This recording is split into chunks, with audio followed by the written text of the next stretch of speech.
hamma xo'ja akalarning eng zo'r tanlovi shu X7 bo'g'otdi. Bosvorasizmi deyman. Bu X7 40 2025-yil best probek kraskasi top tozasidan bosvorasizmi? Qarang, o'zi yangilari 180 ming, 190 mingdan turibdi.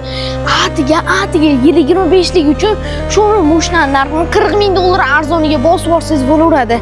Lekin gap yo'q. Bosvor endi xo'ja aka, moshinamiz bo'sh videosi ssenada bilasiz. Juda ko'pchilik xo'ja akalar shu moshinani o'qib yurishibdi. Saloniga o'tadigan bo'lsa, multirol, ikkita monitor, klimat kontrol, besklyuchovoy доступ.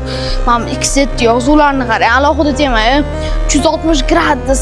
Orqalarida ham детский сиденье va orqalarida mazda qilib oilaviy kenni ham orqaga solib olib ketishingiz mumkin. Vau, orqalarini qarang. Orqalaridan ham shunaqa derski turib beradigan mashina shu bo'lsa kerak. Mana gulshitlarni qarang, kattaligini. Bu mashinaning narxiga qiziqqan bo'lsangiz, bemalol aloqaga chiqishingiz mumkin. Egar raqam pastda qoldiraman, chiqaverasiz, chepim.